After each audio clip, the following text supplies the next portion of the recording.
Yo, what's going on, beautiful people? We are back with another episode of the Respect the Game podcast. As always, we do not take y'all coming back to listen to us for granted. If you're a new listener, we are definitely not going to waste your time. This week, we're getting into all NFL free agency. So you're going to hear some very, I don't know, you're going to hear a lot of good things and maybe bad things. But we're going to take you inside the NFL free agency. We got our brother Christian back, but this week we are still not at full strength. Our brother Black Peace is not with us. It sounds like he died, huh? My bad, dog.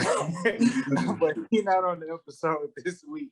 But make sure you go check out his podcast. He's probably gonna have a fire episode coming out very, very soon about the Grammys recap, and you can go check out his other podcast called Talking Smoke. Make sure you follow him at Black_Peace, BLAQUE_Peace.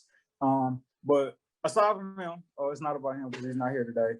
Make sure you start what you're doing as always and tell a friend to tell a friend, and then tell their friend to go tell their mama, daddy, sister, brother, uncle, auntie now to follow at EMAC Stats, where you can get all up-to-date sports coverage from the high school level, the college level, the pro level. And you can also find all our podcast clips and tapes at EMAC Stacks, not just on all social media, but also on YouTube. My name is Edward, which comes from a great decision my mother made by naming me after my father, who's a great man. But if you watch this show consistently, you know I am Nathaniel on this podcast without my brethren. So here you are. Here they are. Man, Sean Hart is a man. Charismatic, cultural excellence. Give you what's needed, as always.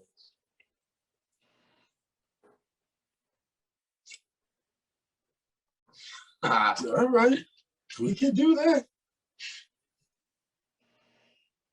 You muted yourself. But I like this. I like you're ahead of the game, Christian. I like that. Isaac was excited. Yes, I'm Coach Johnson. I am Coach Johnson. I am the husband of Jordan of 5 years. I am the father of Harper and Deuce, and I am here to help you guys think outside the box, think a little harder about what's going on in the world and sports, and to bring a little bit of controversy. What's going on, beautiful people? I'm the one and only Senator Xavier Miles, and on behalf of me and the brothers, as always, I want to say thank you so very much for tuning in. Please continue to do so. We love you. I am Sedacious Miles. I've already said that, but this time I want to say I am the new uncle of Harper and Deuce. Take it away, Andy. True that. Yo, man, before we get into the show, Coach Johnson, you just celebrated 5 years of marriage. Last week you got to enjoy your wife all to yourself without your daughter. How was the wedding anniversary vacay? 1 and 2, you don't have to be long-winded. What has been able to get y'all outside looking in? It looks like a healthy, happy marriage. What advice would you give to people on just how to get to like 5 years? I know people always want to get the longest, but like how can you just get to 5 healthy years in marriage? Yeah, so I'll be quick with that one first. Learn how to argue and learn how to grow together. That's the biggest thing. I got to learn how to compromise and learn how to work together. After that, enjoy each other. But as far as the trip, it was awesome. Went to Charleston, South Carolina, had some great food, had some great barbecue. It was great. But also I was able to learn a lot of history. Charleston, South Carolina, we didn't realize. I know real quick. We didn't realize that it was one of the largest slave ports during the time of slavery. And it's thought to be that about 80% of African Americans who can trace their lineage back to slavery, that their ancestors came through Charleston, South Carolina at some point. So it was pretty cool to see that. So to learn about it. Oh man, that's what's up, man. That's what's up. Definitely continue to wish you and your lovely wife another 5 happy years of marriage. Uh, I got $1 million question though. And you one of the fellas, so I feel like it's only right that I ask you this question. Should we be expecting? Well, there's 2 ways. I can ask this your way. First, I'm gonna ask it your way. Then I'm gonna ask it my way. So first, I'm gonna ask it your way or your wife's way. Should we be expecting Harper to have a new sibling in like the near future? No.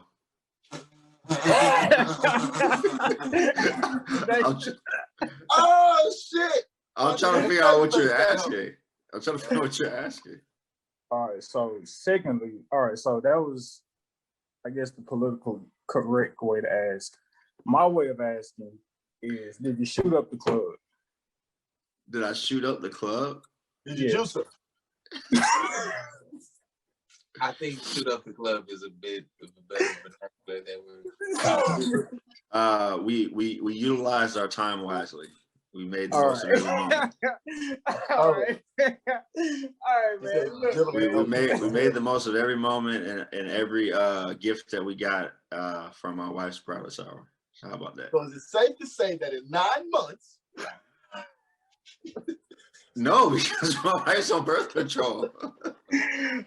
Yo, man, speaking of children, I should go down in history for this beautiful segue.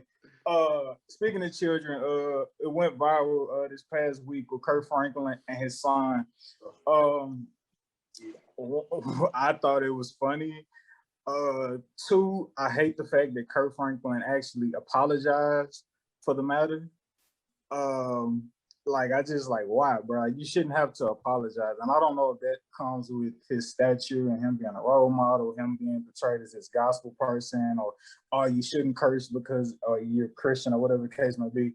But I think it was a beautiful showing of a real moment. I think it was a beautiful showing of a real parenting moment, whether or not it was wrapped up in him cheering his son on if he was at a basketball game, or if he was digging in his son motherfucking ass because the nigga was being utterly disrespectful. We had to pause.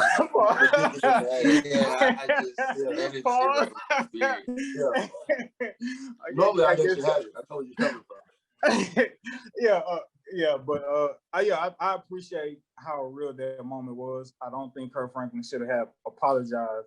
I don't know the situation in terms of their relationship, but the hell with anybody who felt like Kirk Franklin was wrong, and the hell with anybody who think he should have apologized. So I think for the most part, that's how I feel about it. How do y'all feel about it? I definitely think like just on my own personal values, I probably wouldn't call my son a bitch, but I don't know. Maybe Kirk was in the right. Maybe his son was on some bitch ass shit, or maybe he a bitch ass nigga. I don't know. We don't know the facts.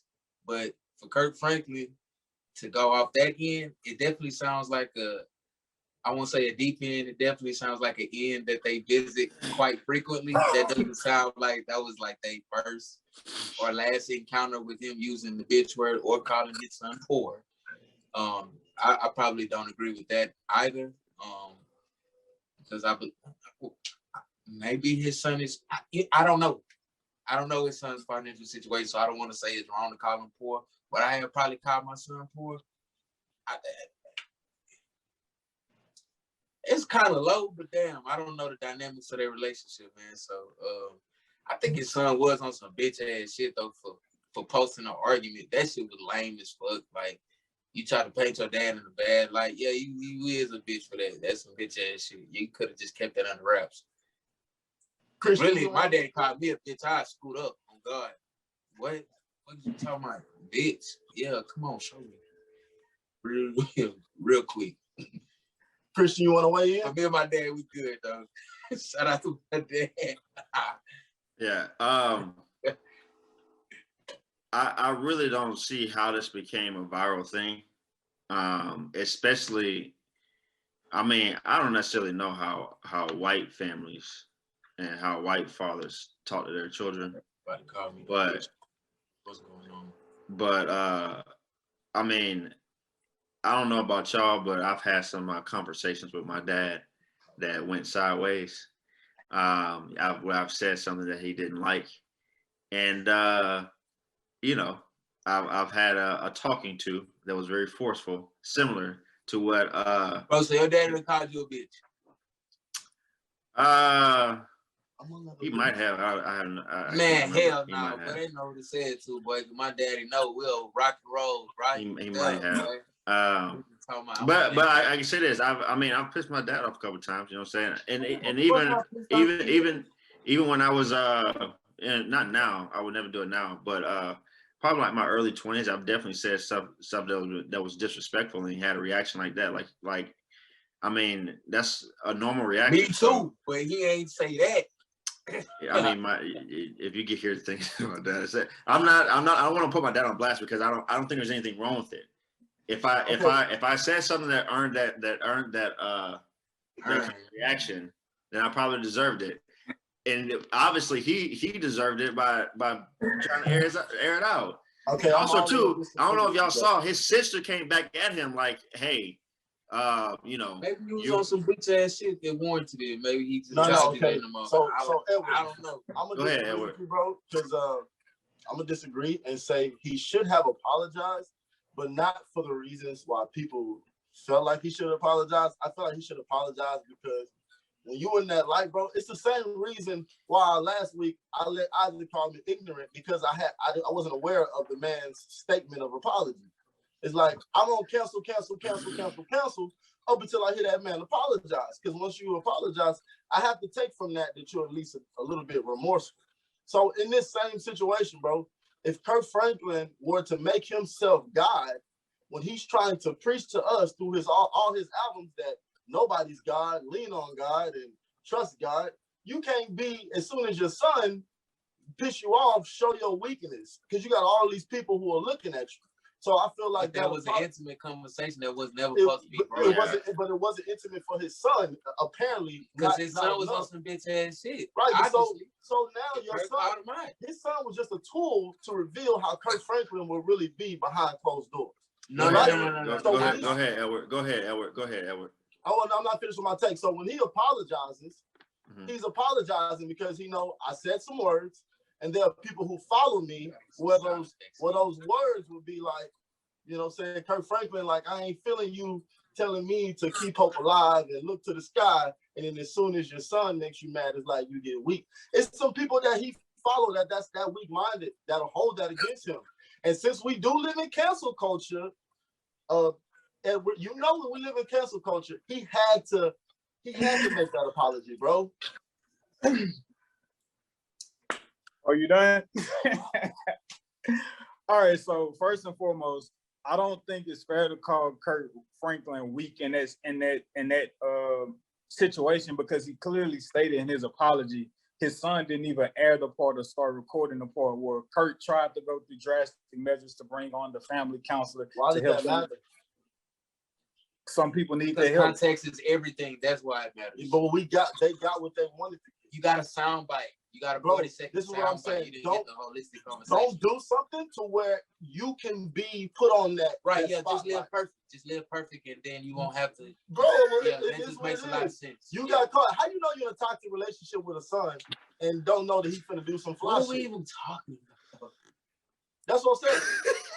He had to have a reason to issue the apology, or he wouldn't even issue it. The people behind him had to be like, yo, Kurt, you got to do some damage control on this shit, bro, because you said bitch, you said nigga, you said po. You said I'll break your neck, nigga. Shit right there. Like, Sedacious, I'm halfway with you. That yes, because of his position, he did need to apologize, right? And anybody, especially within the church, it just had to come. Wow. Again, I said I don't think he did anything wrong, right? I'm a God-fearing man. I feel like his apology. I don't think he did anything wrong. False. How do you not do anything wrong if he deemed judgment on his son? Only God can judge us, bro. So once I call someone, he degraded his son. bro, that's not of God, Actually, it is quite of God to judge people. I think people need to go read the Bible, because the Bible speaks about judging people rightly. But yes, it does. Matthew 7. Matthew 7. Go and read it. But outside of that, hold on, everybody. I want to make every listener clear. We are not telling you to go out and judge. The Bible and God does not want you to go out and judge others. Though we're humans and we are judgmental, that does not make it right. It's for another conversation. We'll get into another time. That's not another conversation, because I'm not having that conversation with you. But go ahead. That's fine. But for him in that situation with his status and what he does as a career, he didn't come out and apologize because people can take it like, oh wait, how can you preach to me and you act like this, right? He needs to show, hey, look, though I have this platform, I still am human, right? I'm still a sinner who's saved by grace, who needs the grace of God, right? And I had a weak moment. This is a moment that I have with my family, and that's all he needed to do. So yeah. But as far as him being in that moment, I don't think he did anything wrong. I mean, sure, the Bible says be ye angry, but sin not. But I mean, things happen, and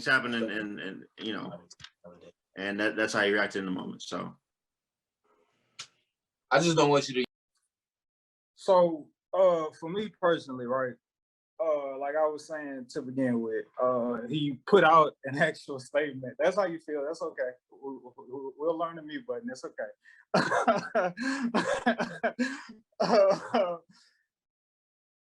I understand y'all's point of view and saying because of his statue and like what he, I guess, like preaches, he should apologize. One of the biggest things that I get away from Kirk Franklin's music is that, like, I am far from perfect. I feel like that's a resounding sentiment of most of his music, is that I, Kirk Franklin, am far from perfect. I am a human being. I have messed up countless times. A just man falls down 7 times and gets back up 8. So I feel like Kirk Franklin, as he's always said in his music, he is not perfect. He was in a situation where he may have not used perfect language or perfect judgment or whatever y'all want to say. And I don't feel like he was wrong for being in that act, because everybody and their mama or who may be judging him have found themselves in situations where they've been saying something to someone else that they shouldn't be saying, or they've said something degrading to someone else, whoever that person in their family may be. Maybe a child. You may have said something crazy off the wall to your mama or your daddy or your brother or your sister, whatever the case may be. So I understand how y'all feel. Again, Kirk Franklin is in this statue. People look at him a certain way, so he should be able to go before people and say, I apologize, but like, Kurt ain't perfect, and he ain't never said he was perfect. So we shouldn't look at that video as like, oh my God, you said those words, Kirk Franklin, you're not perfect? Like, what is that about? And overall, I thought it was funny as hell. So that's why I appreciated the video. But yeah.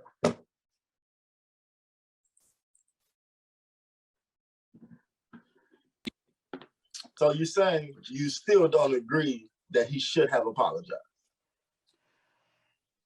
No. And I say no with also understanding why y'all said he should. So no, I didn't say he should have. I didn't say that. Well, Sedacious and Christian. So I'm really not understanding your reason as to why he shouldn't have apologized. Maybe he should have apologized to his son for calling his son a bitch, but like no, he shouldn't have.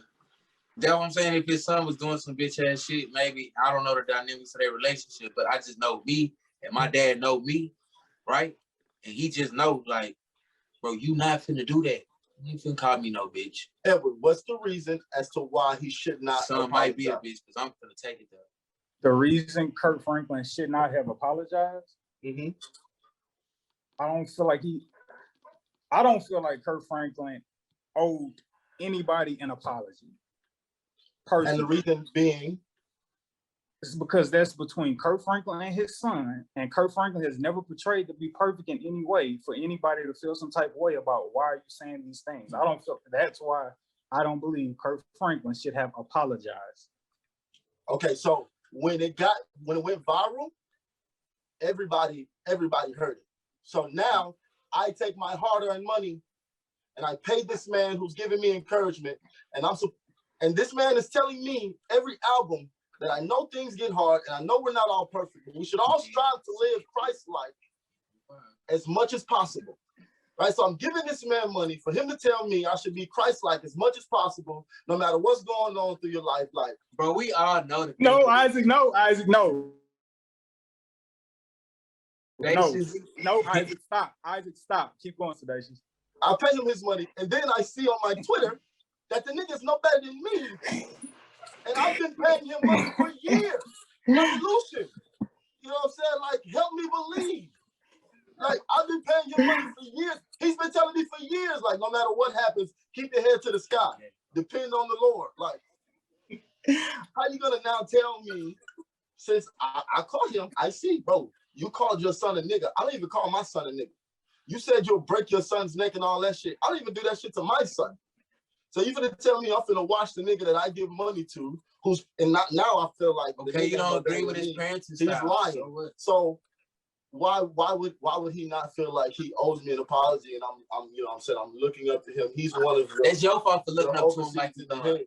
But bro, I'm not speaking for me. I'm speaking from everybody else who's been. Okay, everybody else feel like. All right, so I'm gonna say my piece. If you want to rebuttal, that's fine. But we're gonna move on after this. Again, I believe, as me, you, and Isaac have grown up together, from Yay High to a Grasshopper, praise dancing to, we could probably do an album worth of Kirk Franklin songs. If you truly listen to Kirk Franklin's songs, like I said before, I believe the resounding sentiment of Kirk Franklin's music and his catalog is that I am not perfect. None of us are. No matter what you go through, it's going to be hard. You're not going to be perfect. You're going to fail. As Kirk Franklin has shouted out millions of times how he's had a ridiculous problem with porn and sex. What else has he shouted out millions of times, though? Trust on the Lord. Okay, and does that mean you can't be perfect, though? Does that mean, so trusting in the Lord mean you got to be perfect? What are you saying? You're saying that he's always told us he wasn't perfect, but you're negating all of the shit that he's told us to do because you ain't perfect. Just because you're not practicing what he preached. You rely on the Lord because you're not perfect. He's not practicing what he's not. How you not practicing what he preached when he got caught in because the moment that it don't you matter. get upset and you feel like nobody's listening. When you feel like nobody's listening, you can tell your son, you can call him a nigga and say you finna break his neck and call him all these things. When you feel like ain't nobody listening, that's what you do. Like, come on, man. All right, we can move on. All right, yeah, we can move on. So, Isaac, watch your face, Isabel. Get back into the camera. But I was ignorant last week because the nigga apologized. Yeah. Oh, you was ignorant because you lacked the information. Let's move on. Let's move on. Which is why you had an ignorant take, because you didn't know he apologized. Let's move on. Yeah, now let's move on. Right. Because you niggas is ignorant. You just acknowledged that at the beginning of the show that now you niggas is ignorant. Let's move on. How though? That is What's the next topic? That is a very baiting comment you just made. Yeah, but it is baiting because it's not ignorant just because we don't agree with your What's the next topic? You don't agree with Kirk Franklin's parenting style, and that's okay. Hey, I do have to say that. I'll say this real quick. I'll say this real quick. Scripture backs Sedacious. Oh Lord, here we go. Podcast getting derailed now. Scripture backs Sedacious. Go, Christian, go. Paul says both in Titus 1 and I think in Timothy 2 as the other place where he lays out the requirements for an elder in the church. So anyone who's a leader in the church, and one of the requirements is to be above reproach. And what that means is to not do anything that will cause someone to say something negative about you, right? So don't have anything inside your character where someone can say, oh, see, there you go, that right there. Can't follow you now because of that. So Sedacious does have a point. Okay, so I'm sorry, I'm baited in. Go ahead. Please forgive me. So, Sedacious, are you offended by Kirk Franklin's recent actions as you paid this hard-earned money to listen to his music over the years? Are you personally offended and hurt and feel betrayed by his actions? Let me ask you something. What point does that No, prove? answer my question. No, I don't nigga, want answer to the answer my question, please. Answer the Answer my question, please. Respectfully, please answer my question. So I'm getting ready to tell you what you can do with that. Well, I'm still confused as to how that helps this case. Bro, answer the question, bro. Listen, Sedacious. No, it has answer nothing to questions do that with will the help case. you I'm further asking you a understand. simple question. It is not connected to anything. It's a simple question to you Oh, specifically. Was I personally offended by Kirk Franklin? Yes. No. Okay, let's move on. All right, so NFL. So who the fuck were you speaking for? NFL. We just wasted our time. I'm confused. NFL Do we not try to get millions and millions of listeners or what?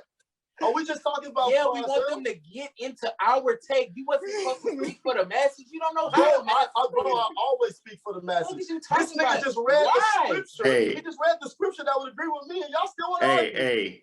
So I think this is a He deeper didn't point. say he agreed with you. He just Hold said on. he just got the scripture that back. I said He scripture agreed with agrees. us. The scripture Oh. backs Isaac, I said scripture agrees with Sedacious and backs up Sedacious' point.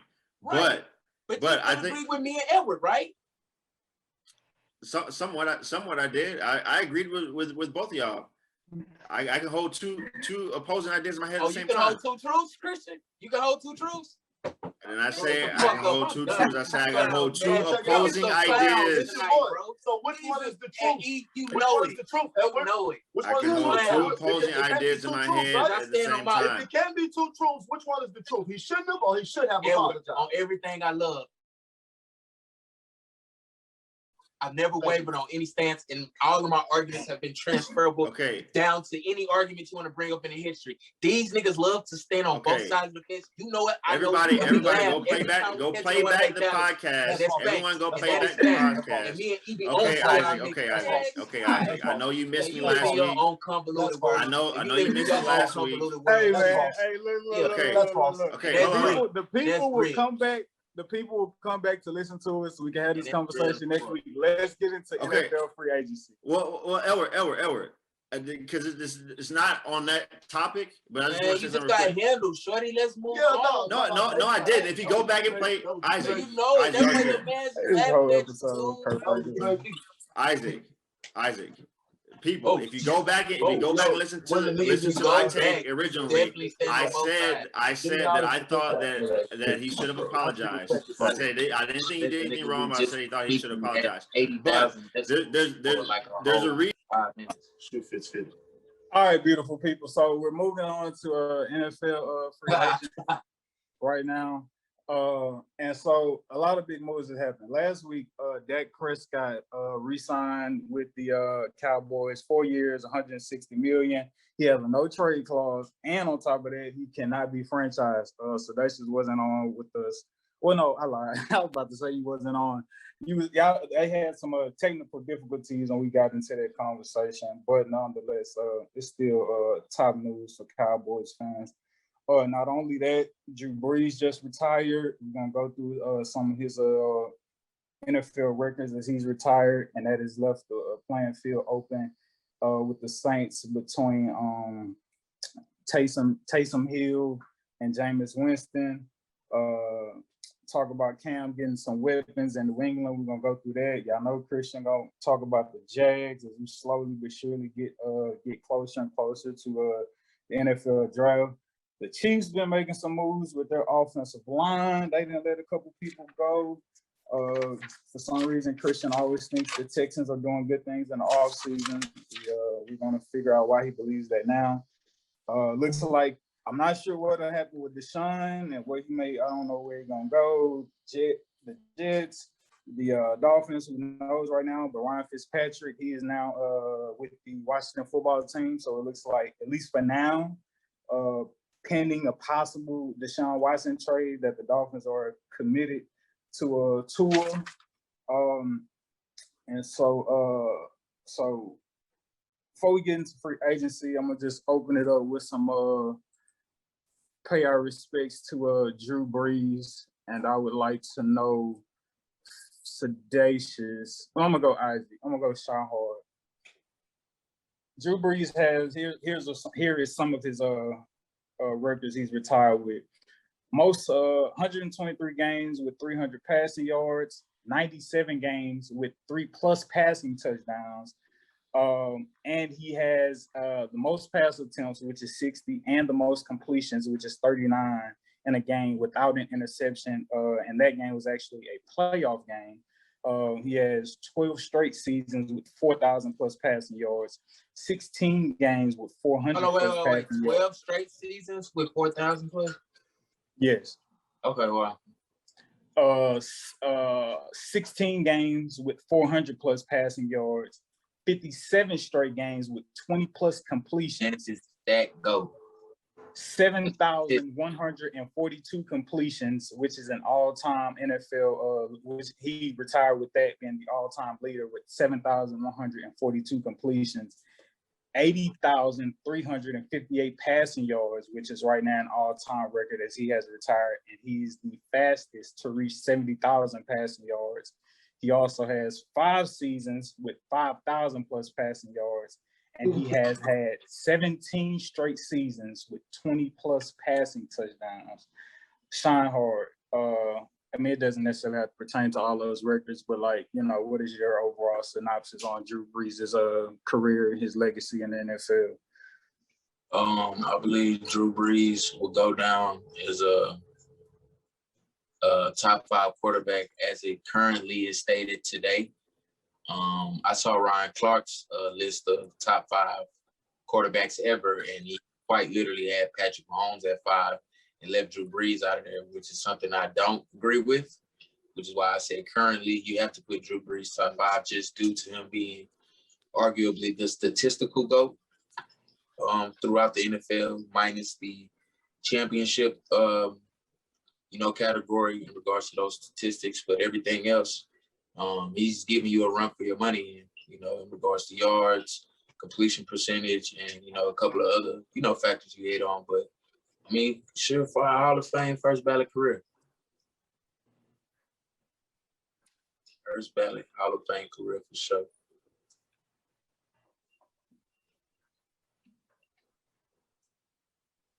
Well, alrighty then. Hey, he's still racist, right? Everybody, we got a lame ass fuck nigga just taking Sedacious place tonight. Y'all just excuse him for his little outbursts. The nigga not racist still? Man, bro, you are you gonna judge everybody? Isaac, hold on. Isaac, hold on. No, Sedacious. Ask me why he's not straight. Why is he not racist? Because he gave an apology. All right, so with the Patriots free agency, right, guys? I want to talk about Cam. He did use that logic with Miles Leonard. That was good. That was bad reasoning, but yeah, because you said that shit like he's smart. He used it though. What does that mean? Yeah, it's not smart, isn't it, Christian? It's not smart at all, right? Yeah, we just use the same logic that your boy used. Literally the exact same. Okay, can you explain what you meant? What did you talking about? Isaac, I'm not going to have with you. We're going to talk about free agency. Go ahead. Let's talk about free agency. All right. So, Cam Newton, all right. Just need to link up and hang out. I have to say Christian. All right, so big deal or no deal, right? So the Patriots missed the playoffs for the first time since 2008. Since then, the free agency, they have committed $137.5 million of guaranteed money and contracts. So right now, I'll just say real quick, the defense. So for defense, they re-signed Deatrich to 4 years. Then they went and got the Dolphins defensive tackle, Devon Gotcho. The Eagles safety, they just signed Jalen Mills for 4 years, $24 million. And they also went to get the Ravens linebacker, Matthew Judon, for 4 years, $56 million.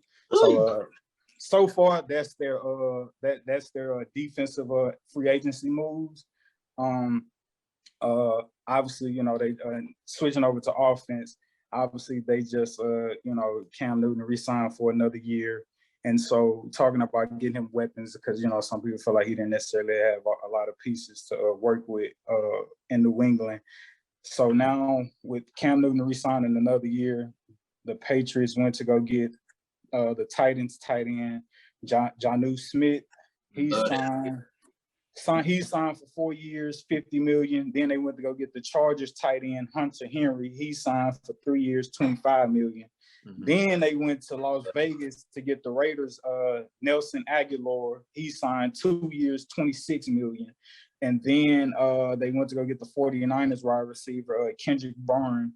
What is he for? 3 years, $22.5 million. So my question to you, Christian, we're gonna talk about the Ravens, and I know obviously when we talk about Lamar Jackson, he doesn't have a number one receiver. That's why he isn't, that I guess he doesn't have any help in the passing game. He doesn't have a number one receiver. Out of those guys that the Patriots went to go get for Cam Newton to be able to throw the ball to, Jonnu Smith, Hunter Henry, Nelson Aguilar, Kendrick Bourne, are those guys, and can those potentially be some number one guys or number one targets to like help the Patriots get back into playoffs? So no, there's no number one receiver in that group. The tight ends are better than the receivers are, but there's a lot of talent there that you will see Cam Newton look a lot better than what he did this past year. Jonnu Smith is phenomenal, a phenomenal talent. I think he's actually better than Hunter Henry.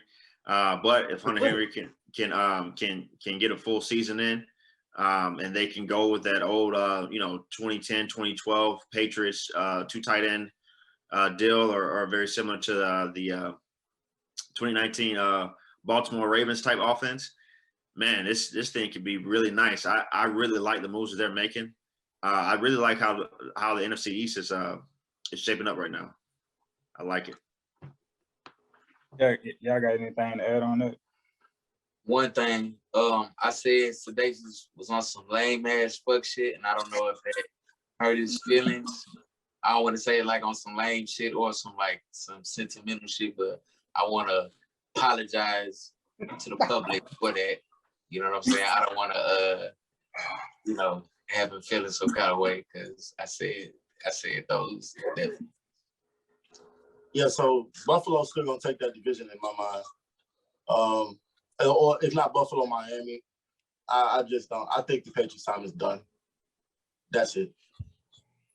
Who you said is done, Daisy? He said the Patriots. Oh, okay. You think they time is done? Patriots. Oh. It could be. That division is looking a lot better, man. Beyond them not overpowering everybody with talent. Miami's looking a lot better. The Bills are looking a lot better. I really like what the Jets are doing this offseason. I'm kind of getting to the point where I hope they don't even trade for Deshaun Watson. So question to all y'all can touch on this if y'all want to, but do you need a number one receiver to be a Super Bowl contending team? And if you don't, if the answer to that is no, what type of receiver do you need to just be able to be a threat or a contender in the NFL?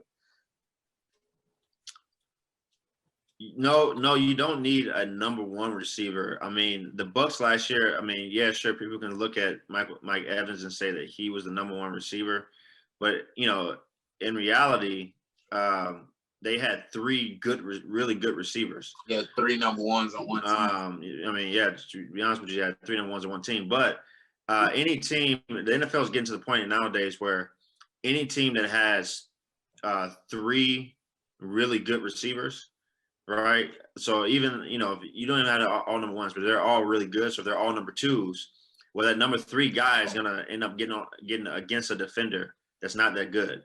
And, they'll get, number 1 type numbers. So, as long as there's 3 good receivers, you can get by. So if you don't have at least one number one receiver, you would at least need 3 decent or really good receivers to get by. Yeah, even if you do have a number one by itself, it's not going to get you there. I think it'd be better to have 3 Falcons. Complementary pieces.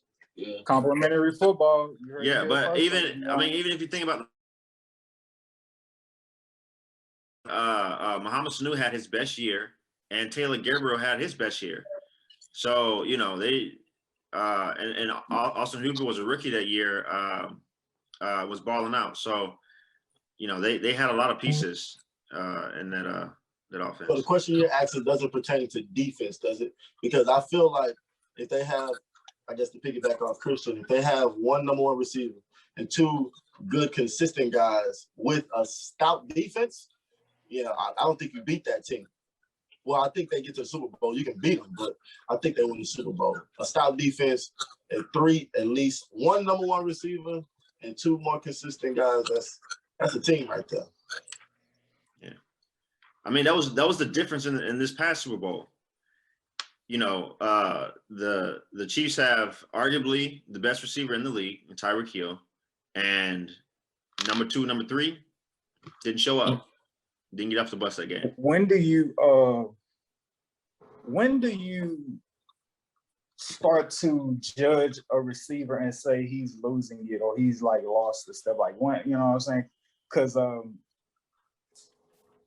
I know through learning and watching the game more intently that you can't always put one player's lack of success and make that all his fault, because all the different variables that go around football or whatever the case may be. But like I know for quite some time, right? Like guys have always and probably still do put Julio Jones, like he's always like the number one receiver, like every single year.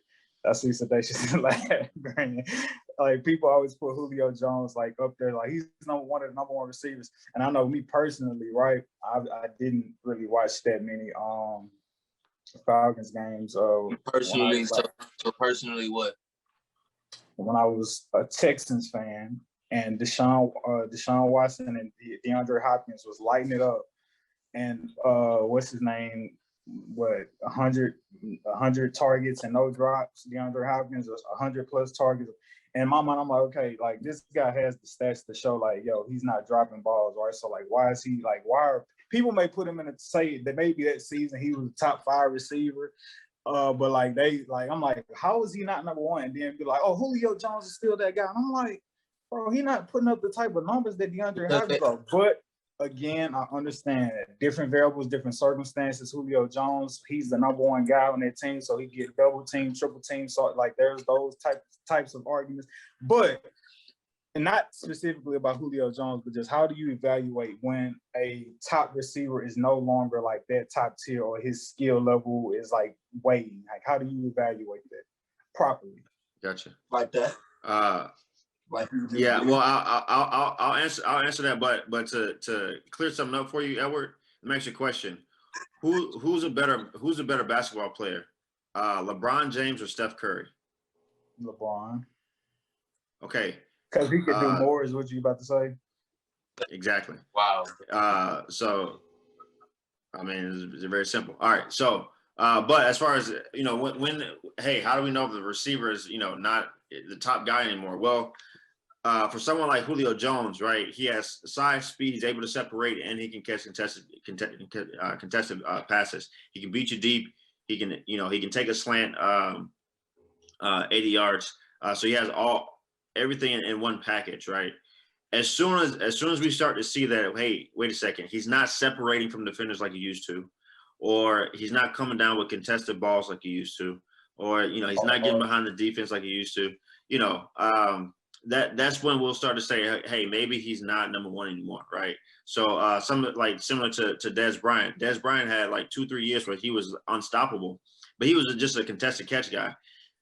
As soon as he, wasn't able to be the contested catch guy anymore, he never learned to separate as a receiver. And so, once guys got it, as strong as he is, and able to be right there with him, he didn't have anything to zig when everybody else was zagging. So I think Julio's still up there. Real quick, can all three of y'all give me y'all top 5 receivers right now, if that's fair? If y'all feel like y'all got that off the top of y'all head. I do. Go ahead. In order or just 5? Probably don't have to be ordered. Okay. Julio, Hopkins,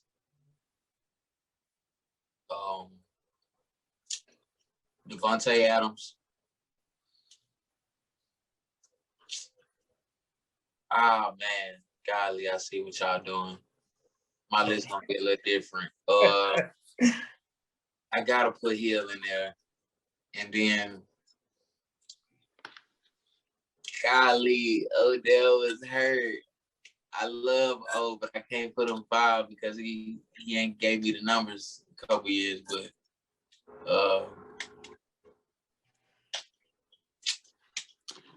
who a 5th one, Coach? Who I can throw in there at 5? It's a lot, man. You got AJ Brown, you got DK Metcalf, you got Chris Godwin, Mike Evans, you got I'm gonna give DK. I'm gonna go. Y'all gonna put some respect on this young man's name eventually? Cool. No, Amari Cooper. No, he's just a great route runner, bro. Like, see what I'm talking about, America? I need y'all to listen to this. And not one of these niggas said Stephon Diggs, and he had the best years. yeah. You're right. Hey, the reason why We got a podcast, ladies and gentlemen. We got a podcast. The reason why I didn't say his name because I had him on my list. I was just trying to help him out for his 5th one. Talk. I was trying to help him out with his 5th one. I had him on my list. I'm like, y'all finna run all these names for real? Past this man. Okay, so list again: Julio, Hop, Devontae, you said Hill, Devontae, Diggs. What's it? Julio. And if you name any other name, right now as it stands, because I'm encompassing body structure, physical traits, stats. I'm gonna give it to Tariq before DK because Tariq's production has been consistent since he's entered, and DK.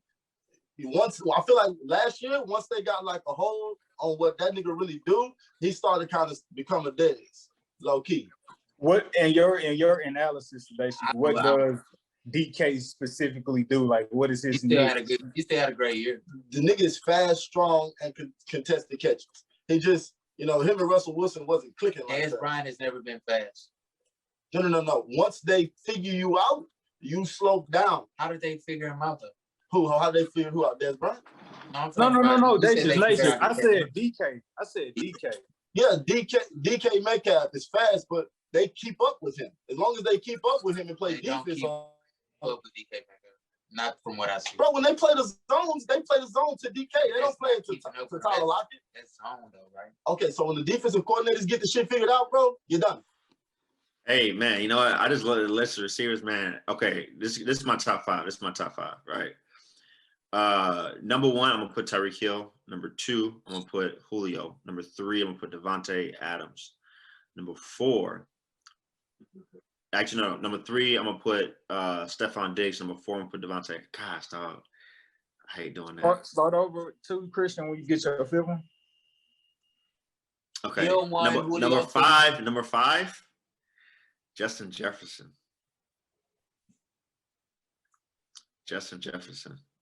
You're looking at statistics right now from last year? I just pulled up a list of receivers and I forgot about them. But here's the thing about it's so hard to come up with a list of like top 5 receivers because there's like 10 top 5 receivers in the league and 20 top 10 receivers in the league. It's so, I mean, there's so many guys that are good. You know what I'm saying? So it's real hard. Also too, it's like there's so many different flavors, right? So like me personally, I weigh route running and separation much higher than I weigh what you are at the catch point. So like DeAndre Hopkins, great receiver, would never make my list. Michael Thomas would never make my list. Kenny Galladay would never make my list because I don't even Mike Evans, though he's a little bit better, wouldn't make my list because that's not Mike what Evans I value. is a little bit better than who? As far as separation, I'm talking about than DeAndre Hopkins and Michael Thomas. But I think that boy's on the physical traits. He just don't have that elite speed to separate at the top of routes. That's why he has the elite hands and the contested catch ability. But go ahead. Go ahead, Edward. Real quick, so we can try to get back into free agency. Is it ever possible that you could be such an elite catcher that, like, you know, we don't necessarily have to worry about you creating space? Is that ever like? Yeah. Well, I mean, there's certain things like once you get good at something, like you tend to try to, even unconsciously, like you'll just make that better, right? So you know, someone like a Allen Robinson, right? He's freaky at the catch point. He runs pretty decent routes. Actually, I'm not say decent. He runs very good routes. But compared to some other guys, there are guys that are a lot better than him, right? But you know, because he's so elite at that one thing, that carries him so much that, you know, it's the same thing when, you know, with running quarterbacks. You know, if a guy is an elite runner early on, that carries him so much through games, you know, after a while, you know, it kind of hurts him because it's so good. Picking back off of that, Christians, so far the Ravens, they haven't made like the biggest splash in terms of getting Lamar Jackson some help. Sedacious, is that called? I don't remember where I heard this from, but I'm pitching this to you, Sedacious. They were basically talking about the reason we haven't seen the Ravens trying to be proactive in terms of like getting Lamar Jackson like some receivers is because, like, I don't believe I'm misquoting this, so let's just say allegedly they said this, is because like they don't believe that's the direction the Ravens are trying to move in terms of their offense and continuing to build around Lamar. They went out, I believe, and got like got them some blocking offensive guard. They just signed Kevin Zeitler, Kevin Zeitler, 3 years. They re-signed offensive linebacker, defensive tackle. So they only re-signed so far their offensive guard as far as like offensive free agency moves go. So like, I mean, so is that like alarming? Is that like they being stubborn? Do they believe they have enough? I'm not sure what their cap space look like in terms of being able to go out and get a decent guy or 3 really good receivers. Hold on, I seen something else. Okay, so let's see. Willie Snead is an unrestricted free agent. Their center, Matt Skura, is an unrestricted free agent. Chris Moore, their receiver, he signed with the Houston Texans. Their guard, DJ Flucker, unrestricted free agent. Dez Bryant, unrestricted free agent. And yeah, they have tight end Eric Tomlinson. He has resigned with the Ravens. Wide receiver DeAndre White, unrestricted free agent. So yeah, they haven't really made any splash. They still got Mark Andrews. Mark Andrew. Yes, that tight end that Deshaun like a lot. I mean, not Deshaun. I think Lamar. they do, but don't quote me on that. I haven't seen. It doesn't say whether he re-signed or signed, so I'm assuming he's still under contract with them. Yeah, the tight end is still there. So me, it seems like they're trying to beef up the line to be able to run the ball a lot better. Oh, real quick, Daisy, and also Mark Ingram, he's gone. He just signed with the Texans, so you keep going. Yeah, but it's. Yeah, but they got old Dobbins. So yeah, they're trying to beef up to be better at the run. And I guess, you know, just playing old school football, I guess that's the way the thing gonna go. Because if they can run with the quarterback and run the ball, you know, it's just subsequently it's gonna open up the pass. So I mean, that's the only thing that I can think of as far as the approach. But then you don't have to have that good of receivers if you running the ball down somebody's throat and then load the box.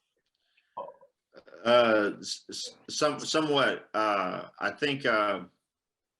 I think they are trying to get back to that 2019 offense, and shoring up the offensive line is one way to get there. But also, we got to remember, this is only day 3 of free agency. There's still there's still 1, 2, 3, 4, 5, 6 guys that are available that I'm like, okay, they can go after these guys. There's a Kenny Galladay still available, Will Fuller still available, Juju Smith-Schuster still available, Antonio Brown is still available. I'm not sure if he's gonna go back to the Bucks or not. T.Y. Hilton still available, and Curtis Samuel. So those are all receivers that they can go after, and probably try to get a cheaper deal for those guys. Kenny Galladay is a number 1 guy. But also too, like we said, they don't necessarily need number 1s. If they can get 2 of these guys under contract, if they can get Antonio Brown to sign a cheap deal and get T.Y. or Curtis Samuel, man, they'll be good. Staying with the offensive line. So the Chiefs, I agree. They completely restructuring their offensive line. They let go of Eric Fisher, who ripped their Achilles against the Bills in the AFC Championship. They let go of Mitchell Schwartz, who's been dealing with back injuries, and it's not likely that their center, Austin Ryder, will re-sign with them, and it's also possible that Kalichi Osmeli and Andrew Wiley could also become free agents who are also on their offensive line for the Chiefs. However, the Chiefs did just sign Joe Thuney for $80 million, 5 years, $32.5 million guaranteed. Offensive lineman coming from the Patriots. The Chiefs did sign him. So obviously, if you're gonna win the game, it starts with the trenches. Does this cause a concern for the Chiefs and them kind of restructuring their offensive line, or are we going to continue to see the Chiefs as they've been the past couple of years? I think it's cause for concern. I think if the guys they sign all start all 16 games and don't get hurt, great. And if they don't have any injuries anywhere else, great. That's a lot of money that they're putting towards the offensive line. Sure, we have recency bias. That it hurt them during the Super Bowl. I get it, but that's just a lot of money, man, that they're putting there. They're still trying to go after Trent Williams, I think, offering him over $20 million. If they don't get him, they might go after Hudson, the center that the Raiders just let go, and pay him a pretty penny. So, they're putting they got a lot of high dollar contracts. They got over 7 players making over $14 million. So it's a lot of money inside of a few players there. So okay. So Sean Hart is first and foremost, Isaac, are you still a Texans fan? So whether or not, I feel like we all believe that Deshaun is probably gonna leave. So, like, whether or not he stays, you done with the Texans? Done. All right, bet. All right, so still asking for your. Yes. Can my man not explain that though? I've been explaining. You on the podcast? Go back and watch him. I told you, right. I'm here as long as Deshaun is here. I've waited my whole life for us to get a black, intelligent, charismatic leader, as we have Deshaun, who can, also have the on-field success. You're right. He leaves us because he feels like we're misled through the front office. We have a racist culture. It isn't player first. It isn't player friendly. The late great McNair, alluded to it being a prison asylum and how the prisoners could not run the asylum, which is why Dwayne Brown wanted to leave. And, the carousel shit fucking show clearly continues as we sign Tyrod Taylor, who is a gleaming picture of mediocrity. I like Tyrod. He is a black man with a job in the NFL. Don't make this a thing like that. But as far as where we want to go, he is a step down from Deshaun Watson. You know it. I know it. Yes, I am no longer a Texans fan. All right. So for those who don't know, like Sean Hart, Izzo just said, the Texans just recently signed quarterback Tyrod Taylor, who is coming from the Chargers, coming from the Chargers. And remember, he had ended up getting set out because he was trying to get a shot or some type of injection, and like the trainer punctured his lung. They're trying to give him like an injection before the game or whatever. So he's completely healthy from that. But the Texans now have Tyrod Taylor, 1 year, $12.5 million. They've also signed cornerback Terrence Mitchell.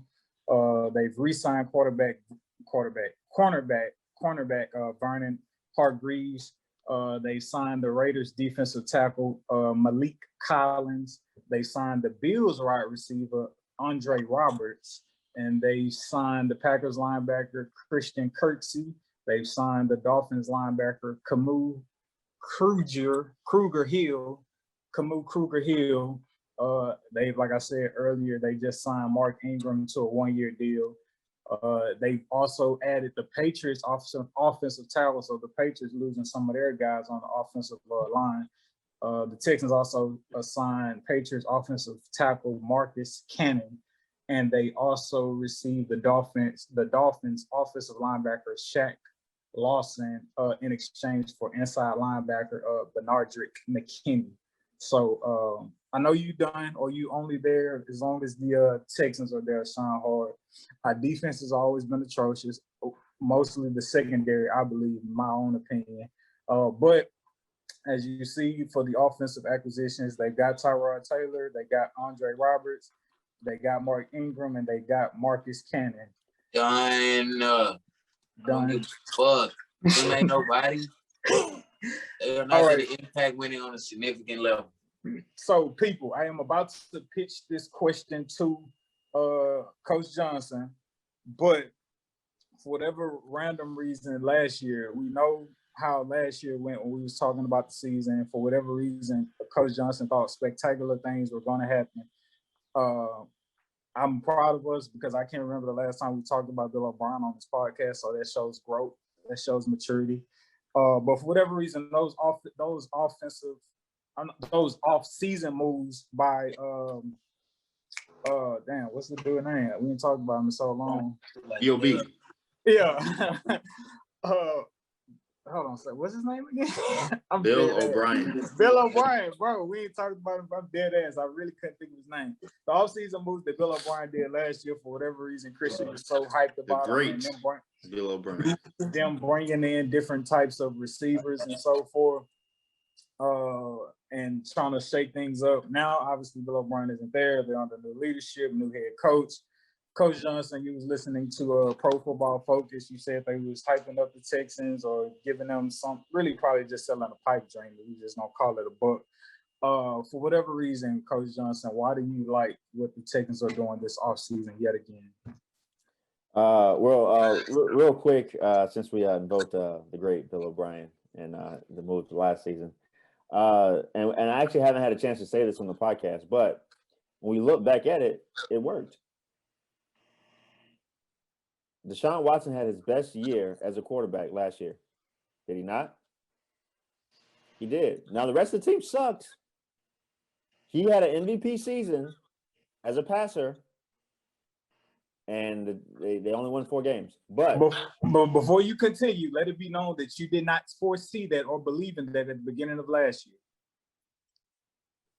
I said that he wasn't playing well at the beginning of the year last year. Was he not? All right. But the experiment, hey, less is more, worked. The full season, it worked. I said that mid-season. All right, we're talking about this. Okay, all right, now. So Nick Caserio coming in, pissing off Deshaun, trying to figure out, hey, how can I make Patriots South work, right? Or Patriots Southwest, because Brian Flores has Patriots South in Miami. And so he comes in and he has to figure out, hey, my quarterback doesn't want to be here. The team sucks. I got to figure out what's going on with Jack Easterby. What am I going to do? He has a 6-year contract. He's implementing a 6-year plan. Isaac was right. Right? Now, this might be one of the only times I'll say that. Isaac was right. The names that you named off, those guys are not worth anything, right? you guys will have the #1 pick next year. Congratulations, right? Probably will be picking Spencer Rattler out of Oklahoma or something like that. One of those type guys. Unless see what they do as far as trading Deshaun Watson goes. But he's setting up for the future. He is setting up for the future. He's playing the long game. I like it. He's bringing in guys that are Patriot type guys that are going to bring in the type of culture that he wants. And he's setting it up. I like it. I like the setup. I like him not trying to. Of course, you like it.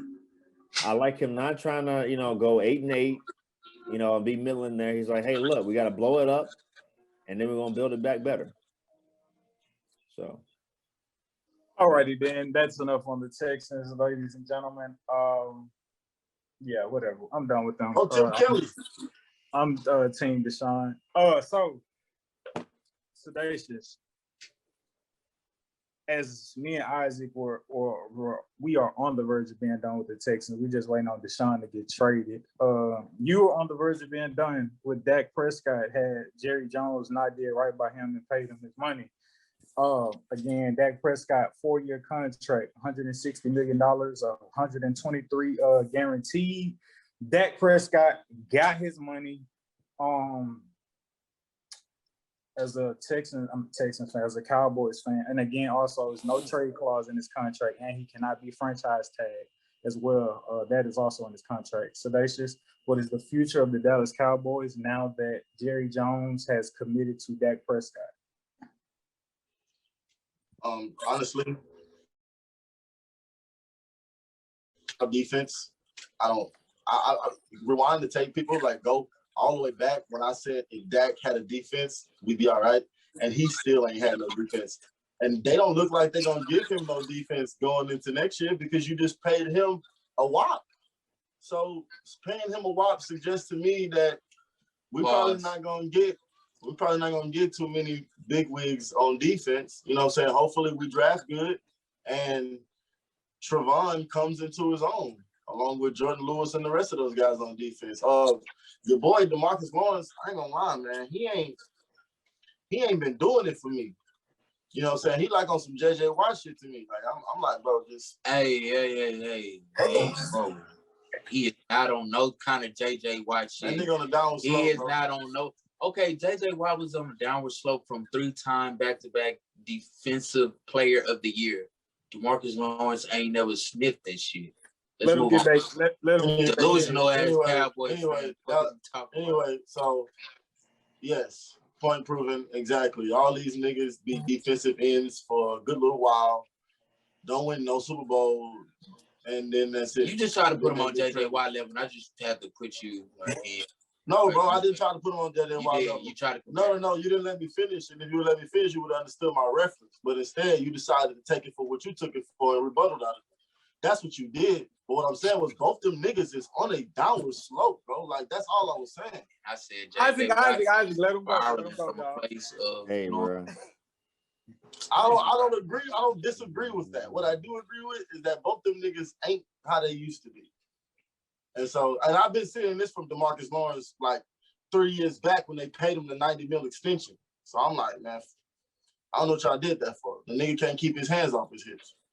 So, but yeah, pretty much we don't have a defense. We'll go as far as Dak Prescott can take us with a spotty offensive line. And then that's it. I'm not finna sit up here and be delusional and be like, oh, the Cowboys is finna win the division. But I don't know. Washington is making moves. Philly is making moves. So you never know. So I can't get you on the record saying that the Cowboys are going to make the playoffs. Oh, you can. We're going to win the division. Hey, I want to defend DeMarcus Lawrence real quick. All right. Please help me. Because I mean, man, he had last year he still had 47 pressures on a quarterback. How many sacks? How many sacks he have?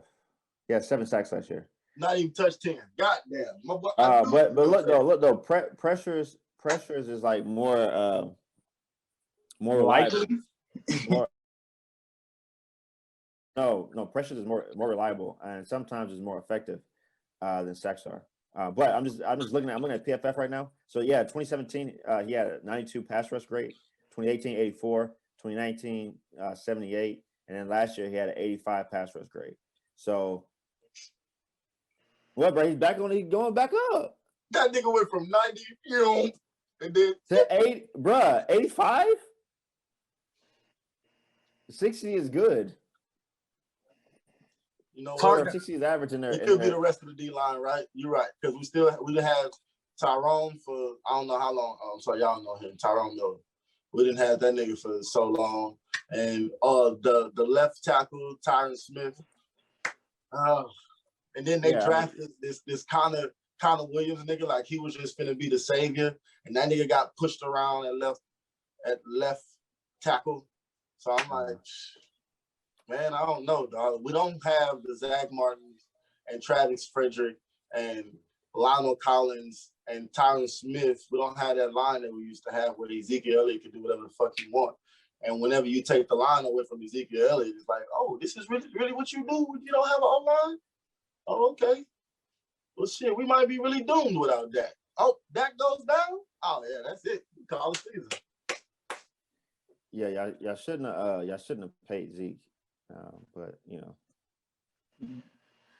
So you good on the Cowboys basis? Yeah, no, I'm good. I'm still a little disappointed, bro, because I mean, upon more research, fam, I'm like, yeah, I'm excited about Dak, but I said this before I ever celebrated Dak. He needs a defense, bro. Any quarterback ever won the Super Bowl had a defense, bro. I'm sorry. I think y'all defense will be better this year.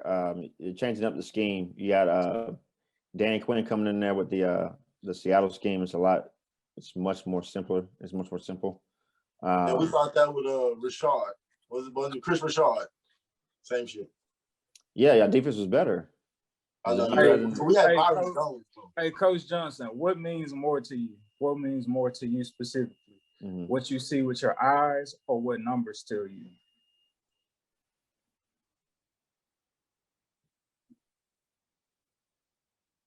Gun to your head, you can only pick one. Oh, damn, I was going to say, you can't vote that hoe? Well, no, because sometimes I would say numbers, because sometimes your eyes can lie. So you would go with what numbers tell you over what your eyes see? Well, if I had to choose, yeah. But the thing is, All right. So look, you own one tonight, oh no, Edward. With the Tampa Bay, Edward, you can't go on like that because you gave me either or. You gave me your answer. You gave me either or, but the thing is, I would choose both. Going on to the Tampa Bay Buccaneers. Talking about defense, coming off talking about defense with the Cowboys. So for a lot of people, they kind of felt like how would the Patriots, how the Buccaneers going to be able to do it with their money and kind of like re-signing some of their key guys. They were able to re-sign Shaq Barrett, 4 years, $68 million. They're going to franchise tag Chris Godwin. They also re-signed Levante David, 2 years, $25 million. And they got Rob Gronkowski again, 1 year for $8 million. And is what you call it a free agent or unrestricted free agent? Brown? Antonio Brown? Yeah, he's a free agent right now. Okay. So they may get him, may not. So the Ravens can get him. Do y'all see? And I also know what you call it is a free agent as well. Leonard Fournette. Do y'all see possibly the Bucs repeat? Or was that just a Cinderella story for Tom Brady? They can definitely repeat. They got all the basic tools they need. They don't need to bring Leonard Fournette back. They can get a back in the draft. Actually, they're talking to James White right now, which actually be better for them because they didn't have a back that can catch up the backfield that well. So yeah, they can definitely repeat. All the Patriots over there. Yeah. So that's the real Patriots South. Right there. Go ahead. Oh yeah, no, I was just gonna say that the ultimate ingredient to the Patriots is obviously Tom Brady. So yeah, but Bill Belichick can say it's James White. That's crazy.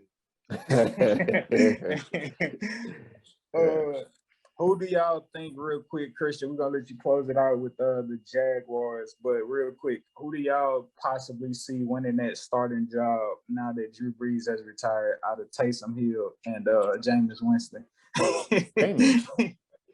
Jameis. I don't even know why people are playing into Sean Payton's little game with Taysom Hill. He's not going to start day one. The people wanted to know. It was my right to ask. Everybody in the media is like, "Oh, who do we know, bro?" Jameis Winston is going to start. When they lost to the Buccaneers, Drew Brees went over to Jameis and said, "Okay, it's your team now." Okay, so it's Jameis Winston's going to start day one, right? They're going to play this whole game all off. They're competing for the starting job. Yeah, all that BS. Jameis Winston's going to start week one. Taysom Hill's going to stay in his role, and they're going to have a dynamic offense. What was I going to say? I mean, shoot, all right, Christian, man. Y'all got signees at the wazoo for these old Jaguars. I know you're excited. For the people following you, I know they keep on looking at your draft grade. So what are your likes? What are your dislikes? What are your hopes? And what are your future projections for the Jaguars with free agency so far? Because we still have the draft too to look forward to. Yeah, I mean, pretty much everything I could want, they got, except for Josh Jones, not being able to get him. But the Browns got him. That was one that I wish we could have got. But outside of that, man, I love everything that the Jags have done. They did not overspend. A lot of the Jags fans day one were panicking, like, "Whoa, what are we doing? Who are these guys?" But day two they came in and got great deals with Marvin Jones. Re-signing Sidney Jones was great. Getting the Griffin brothers from Seattle to come in, phenomenal. I'm very excited with what the Jags are doing.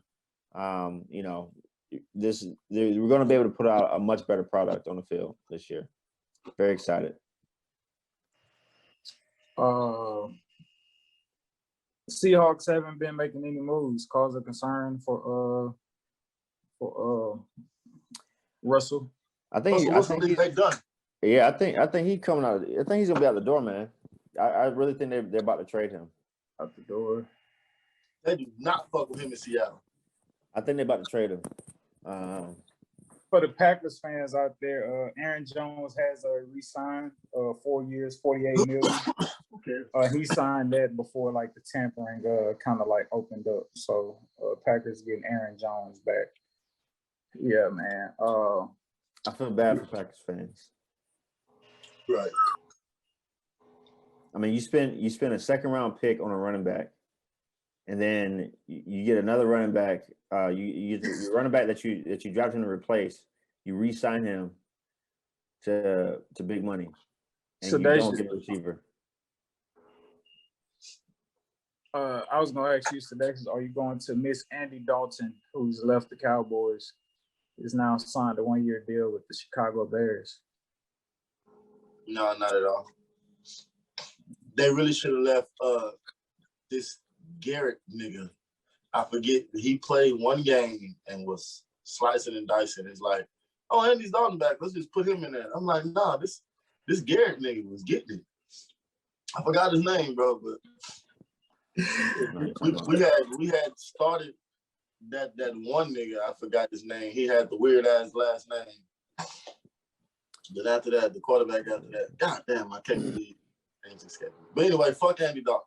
There we go. Yeah, he's from Katy. I said it. Fuck him. Oh, I'm not from Katy. But all right, beautiful people. That wraps up this week's show, man. Thank y'all for tuning in. Hope that you've been able to get some very insightful information with NFL free agency for us. Yeah, man. Be on the lookout for our mock NFL draft. It's going to be realistic, and some picks may not be realistic. We may take a running back in the first round. We may not take a running back in the first round. But yeah, man, definitely be on the lookout for our mock NFL draft coming up in the near future. Yeah, man. Again, I always thank y'all for watching. Continue to make sure you like, make sure you subscribe, make sure you follow each and every one of us on our social media platforms and on YouTube. Yeah, man. And whatever game out there you plan to get ahead in life, make sure you respect it. Thank you for watching the Respect the Game podcast. Catch you next week.